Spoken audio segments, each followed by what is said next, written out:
This little essay is called People Don't Want Happiness, People Want Purpose. And it's a perfect example of what I've been telling a lot of close relations and friends in the last few years. That I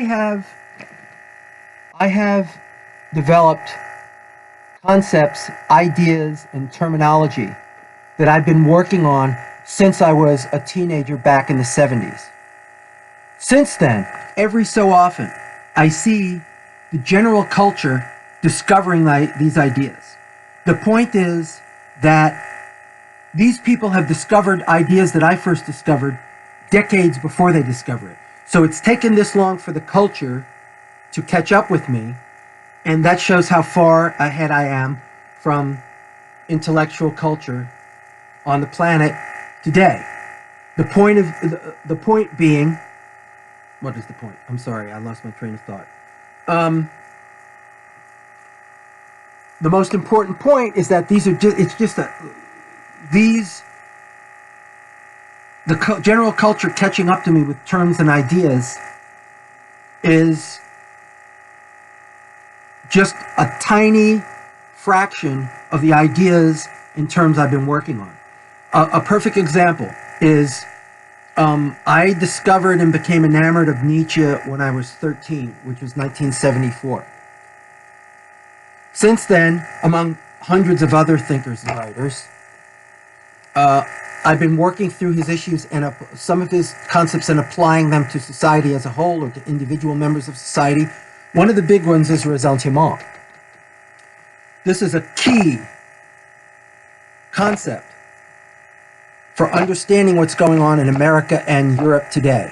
Okay, so I was working with applying the idea of ressentiment to society as a whole or parts of society back in the mid-70s. Now, a guy who wasn't even born in the mid-70s, the journalist commentator, who otherwise is just a babbling Jewish boob, Jonah Goldberg, wrote an article on how the left and liberals are all about ressentiment.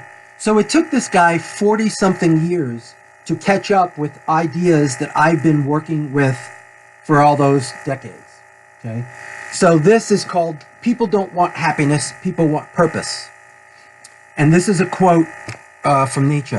If we possess our why of life, we can put up with almost any how. Man does not strive after happiness. Only the Englishman does that. That's from Nietzsche's Twilight of the Idols. Now this is another example of culture in general catching up with me, because I was aware of this idea back in the 70s, and only within the last 2 years have I heard anyone use this quote or converse about the ideas in this quote. Okay, this is an anti-Eloy and an anti-Talosian quote. It's anti-weakness because it is trying to show people how that the purpose of life, the purpose of that pain and suffering are inevitable parts of life, and the answer to it is not creating afterworlds or gods or letting yourself become weaker. The answer to it is becoming stronger by giving your pain and your suffering a purpose, a reason, a morality. So people don't want happiness, people want purpose. It's amazing because I first heard somebody using this term like a few months ago. And it's like, I say to myself, another person's catching up with me. I better get out there and get published soon, or everyone will catch up with everything I've ever thought. Not. People don't want happiness. People don't need happiness. People want purpose. They need it more than they need food, and that's a fact. Americans have lost all sense of purpose because they believe in nothing. Americans lack purpose because they have lost all meaning. They've lost the meaning. They've lost any meaning, any and all meaning. Life without principle. Life without principle is how Thoreau described a related phenomenon, but he was far too generous. The meaning of something becomes sacred when it becomes above and beyond ourselves. Americans lack any sense or purpose because they are no longer strong enough to believe in anything sacred, which is not to imply that they ever were to begin with. The purpose of happiness is a lost cause. The pursuit of happiness is a lost cause. It was a great misguided error that turned into a program for disaster. Most of the purposes people pursue today are self-destructive, but worst of all, they are world-destructive. What would you be willing to kill your own children for, like the biblical Abraham was willing to kill Isaac because he believed obedience to God was of more value than his child's happiness or life even? If you're not willing to kill people for what you believe, then you're just blowing wind. You're just passing gas through your mouth hole instead of through your asshole. The world today is full of posers and liars who want to believe they believe in something, but would never go through what it takes to actually believe in what they believe in. Just look at all the people who walk around wearing Che Guevara t-shirts. They wear Che Guevara t-shirts because they are not Che Guevara. If they were Che Guevara, they would be out doing Che Guevara things, like risking their lives, blowing things up, and shooting at and being shot back at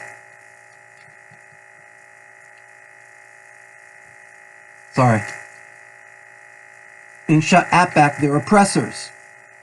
How many of these posers do you think would be willing to struggle and fight in the mountains like Guevara did? Not many. People, and it's not to say that Che Guevara wouldn't wear a Che Guevara t-shirt. He probably would. But that's not a substitute for doing Che Guevara things, because he was Che Guevara and he did do Che Guevara things. Not that I mean, he did heroic things. I don't believe in the cause that he was heroically fighting for, but I still acknowledge the heroism. People don't want happiness. People want and need purpose. This has become a purposeless society. When people have purpose, they can undergo, endure, and overcome the most severely traumatizing pain and suffering with ease. Like the early Christians. I mean, they conned themselves into believing in Jesus and the afterworld and all this kind of shit. So all they did was, when they were being burned, when Nero was like making human torches out of them and burning them for like 2 or 3 days, that's how long it took them to die, a lot of them.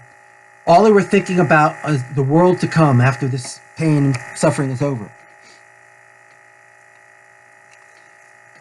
When people have purpose, they can undergo, endure, and overcome the most severely traumatizing suffering and pain with ease. To possess such a sense of purpose is the only way a human being can respect himself. When people lack a purpose for their existence, their hatred will become such a powerful force that it will break out of each individual's brain and boil over into the surrounding environment. We see this happening every day with the effects of the war we are waging against Mother Nature herself, the visible existential effects being global warming, mountaintop removal, etc., which is not to say that I'm in agreement in any way with the lefties who are pushing this bullshit. Are a direct result of human beings taking their hatred for themselves and for each other and projecting it outward and aiming it at whatever they can find in the path of their destruction, which happens to be the planet itself and its environments. People are punishing themselves in this society for the lack of the ability to believe in anything. This is one aspect of the phenomenon operating today, which I refer to as American lostness. Thank you for listening.